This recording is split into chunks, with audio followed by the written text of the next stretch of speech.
Oke, hari ini menyambung pembahasan contoh soal yang kemarin. Kemarin contoh soal 5 ini udah selesai. Sekarang kita ke contoh soal 6. Nah, sekarang di contoh soal 6 ini adalah bukan tentang gerak horizontal lagi, tetapi gerak vertikal. Yang lempar ke atas ini ya, melempar bola ke atas. So, kita langsung lihat soalnya. Bola dilempar ke atas dengan kecepatan awal 20 meter per second. Bola mendapat percepatan gravitasi arahnya ke bawah.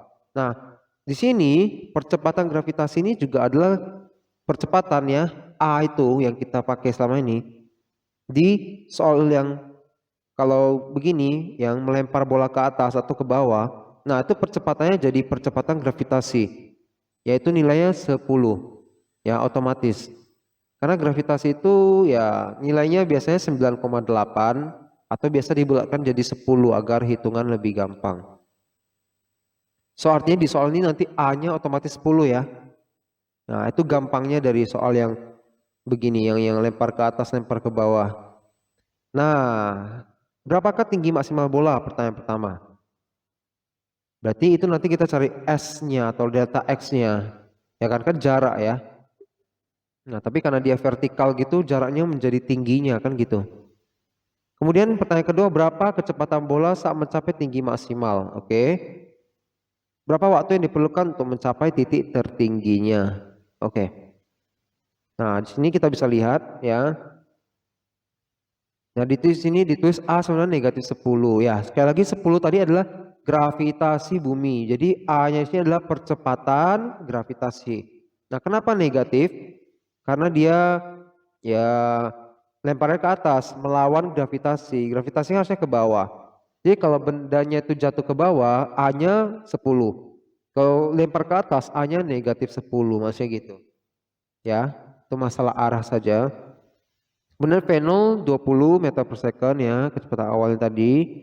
Oke, langsung kita ke contoh soal. Jadi ingat ada 3 rumus yang kita bisa pakai, yaitu VT sama dengan V0 tambah AT, atau kedua VT kuadrat sama dengan V0 kuadrat tambah 2AS, atau rumus ketiga S sama dengan V0T tambah setengah AT kuadrat.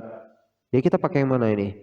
Nah, di sini kita bisa pakai yang VT kuadrat sama dengan V0 kuadrat tambah 2AS yang ini ya, atau S-nya diganti jadi delta X kalau di sini. Boleh. Tapi biasanya saya pakai S saja ya. Nah, ya, V0 masukkan nah, VT-nya kenapa 0? Nah, karena kan dia lempar ke atas itu kan gini. Kita kalau lempar benda ke atas dia nggak mungkin terus naik ke atas terus kan. Dia pasti akan jatuh lagi kembali kan. Nah, itu kenapa? Karena kalau kita melempar bola benda ke atas, dia kan melawan gravitasi bumi. Lama-lama dia akan semakin melambat sampai berhenti. Sesudah berhenti di atas, dia seperti apa ya? Sudah hilang daya dorongnya ke atas ya. Akhirnya ya jatuh kembali. Seperti itu sebenarnya ya. Mekanisme. Kenapa kita kalau lempar benda ke atas pasti dia turun ya? Ya, karena akibat gravitasi menarik dia, kecepatannya makin lama makin lambat sampai 0. Jadi VT-nya kita pakai 0 untuk yang menggambarkan kondisi yang dia sudah berada di paling puncaknya dari gerakannya. Nah, kita cari tingginya. Nah, tinggi X-nya atau S-nya 20. Jadi sekali lagi ditanyakan berapa tinggi maksimal bola. Benar ya? Ini ya. Nah, sekali lagi tinggi maksimal berarti tinggi sampai ketika dia mencapai puncak, yaitu saat dia sudah berhenti, maka VT 0. Oke, sekarang ditanya berapa kecepatan bola saat mencapai tinggi maksimal? Ya 0, VT-nya 0 ya. Ini langsung bisa dijawab kalau soal nomor 2. Oke, pertanyaan ketiga, berapa waktu yang diperlukan? Nah, waktu bisa pakai rumus ini. Ini sebenarnya sama dengan rumus VT sama dengan V0 tambah AT ya. Cuma dia pindah-pindah supaya jadi T sama dengan VT kurang V0 per A. Sama saja. Jadi kalau kalian bingung yang ini, pakai aja VT sama dengan V0 tambah AT. Pasti hasilnya tetap sama, yaitu 2. Ya. Nah, kalau kalian perhatikan di sini, dia A-nya pakai negatif 10 ya. Negatif karena dia melawan gravitasi. Ya, seperti itu. Selesai. Nah, di sini ada lagi sebenarnya dia tambahan. Ini sebenarnya tidak perlu ya. Ini jangan dilihat, ini tidak perlu. Jadi tadi saja sudah menjawab 3 pertanyaan ini. Ngerti ya? Oke. Contoh soal 6 itu cukup sampai situ itu sudah selesai. Maka kita nih ada contoh soal yang ke-7 ya. Contoh soal mobil bergerak dengan kecepatan 20. Awal-awal berarti sudah 20, berarti V0 20 ya. Lihat diketahuinya. Di depan mobil lewat seekor ular sehingga dia mengerem sampai berhenti. Percepatannya negatif 5. Negatif karena dia rem. Jadi dia melambat, makanya percepatannya itu negatif ya. Berapa jarak yang ditempuh mobil saat mobil mulai saat rem ditekan sampai mobil berhenti. Oke. Sampai mobil berhenti. Dari sini kita sebenarnya juga tahu berarti VT-nya nanti 0 ya. Kecepatan akhirnya 0. Seharusnya diketahui ini sudah boleh dibuat langsung VT-nya 0 sih. Tapi oke lah. Nah, maka dia tanya apa tadi sekali lagi? Berapa jarak? Berarti dia cari apa? X ya. Nah, X ada tadi rumusnya bisa pakai yang ini. Kalau kita tahu VT V0 sama A. Atau yang ini. Kalau kita tahu V0 AT sama X0. Tentu saja kita pakai ini ya. VT kan tahu tadi soalnya 0 karena mobil berhenti terakhir. Awal-awal 20. A-nya tadi negatif 5. Langsung kita masuk rumus. Oh, tapi ini dia pakai cara lain. Dia cari VT-nya dulu. Ya, kecepatan akhir dan kecepatan awal 0 kurang 20.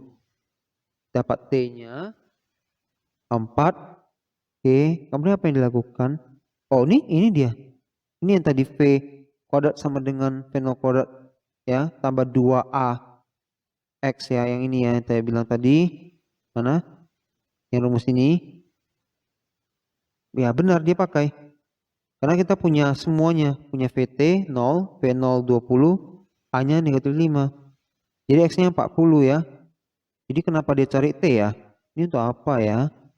Coba kita lihat. Untuk apa ya? Dia nggak tanya ya padahal ya. Iya, dia nggak tanya T. So, ini nggak perlu dicari sebenarnya. Oke. Tapi kalau ditanya waktunya, inilah cara carinya. Pakai V kurang V0 per A. Ya, oke. Ada kelapa jatuh dari pohonnya. Kelapa mendapat percepatan gravitasi bumi sebesar 10 meter per detik kuadrat ke arah bumi. Oke, ini adalah gerak lurus yang vertikal lagi ya. Lagi-lagi A-nya nanti pasti pakai 10.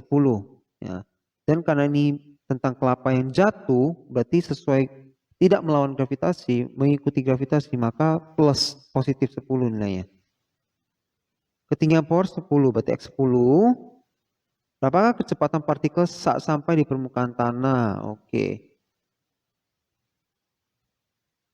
Nah, dengan persamaan 12 kita bisa menghitung kecepatan kelapa katanya. Persamaan 12 mana tadi ya? Kita lihat. Mana? Ini persamaan 12. Lagi-lagi ini V kuadrat tambah V0 kuadrat tambah 2X. Ya, tadi kita kan ada tingginya ya, ada X-nya ada. Dia tanya kecepatan saat mau capai tanah, ini V. T akhir, V0-nya 0 dong. A-nya 10. Nah, semua ada. Nah, kenapa V0-nya 0? Karena dia bukan dilempar ke bawah, dia jatuh. Awal-awal kelapa ini dari atas kan diam posisinya. Baru tiba-tiba jatuh, berarti kecepatan di awal tuh 0. Ya. Nah, ini ada di bilang V-nya 0. Tapi dia nggak jelaskan kenapa 0. Karena dia namanya gerak jatuh bebas. Jatuh bebas. Jatuh secara bebas. Tanpa ada dorongan atau lemparan dari siapapun. Berarti V0-nya 0.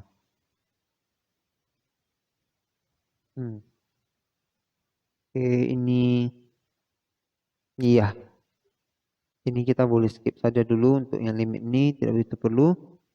Nah, terakhir adalah vektor posisi, vektor kecepatan, dan vektor percepatan. Nah, Oke, pernahkah kalian mengamati speedometer sepeda motor?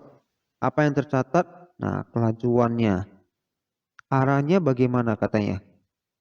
Kalau dilengkapi kompas penunjuk arah, ya, eh, maka kalian bisa mengetahui arah kecepatan. Oke, jadi kecepatan itu kan ada di arahnya ya.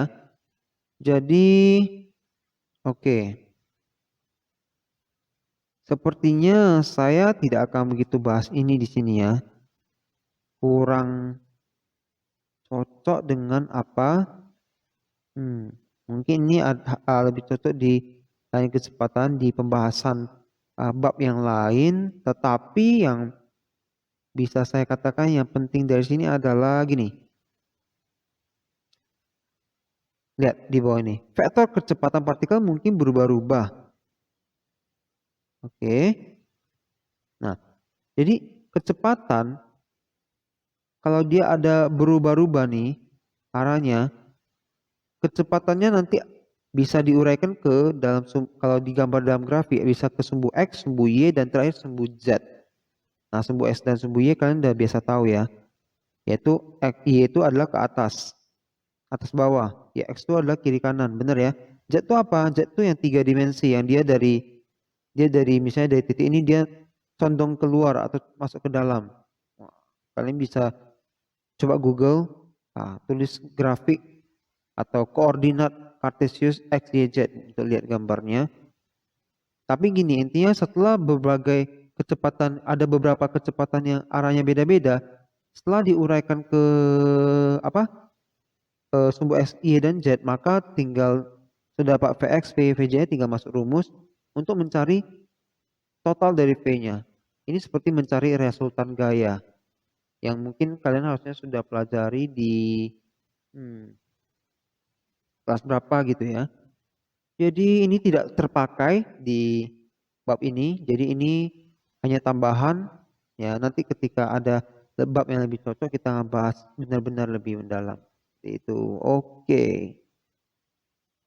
Oke, jadi sekian ya pertemuan kita. Kita akan bertemu lagi di pertemuan berikutnya.